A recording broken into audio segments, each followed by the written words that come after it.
Okay, refraction of waves. So there's sort of two events that we've got here.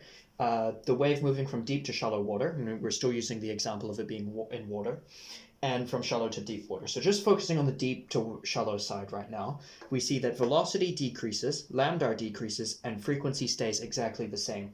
And so if we look at the diagram here, we've got the deep water on this side and the shallow water, and perpendicular to this barrier between the two, there is this normal line, right? And we can actually see that the wave bends towards the normal as it enters the shallow water. Now the reason for this is because velocity decreases, right? And this area hits the shallow water first, like out of the rest of the wave. So this part of the wave hits it later than this part of the wave.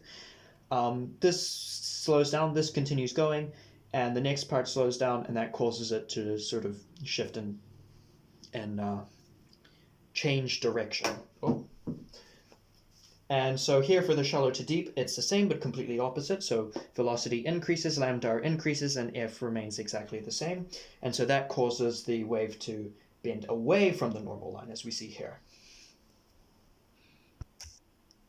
Now, as to why exactly an increase in velocity means an increase in lambda and vice versa, and a decrease in velocity means a decrease in lambda and vice versa, that actually relates to the wave equation here. So we know that velocity is equivalent to frequency multiplied by lambda. And we know that in this case, frequency is constant, since frequency won't change when the direction of the wave is changed due to refraction or reflection. And we're talking about refraction here.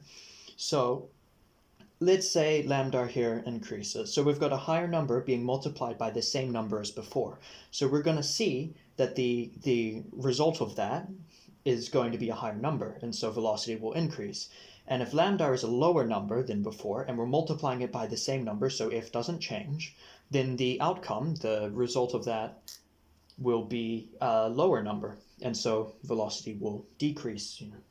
And we can actually take this wave equation and rearrange it to lambda is equal to velocity over frequency. Again, frequency is constant, and so an increase in velocity still means an increase in lambda, and a decrease is a decrease in vice versa. So that's sort of why it works the way that it does.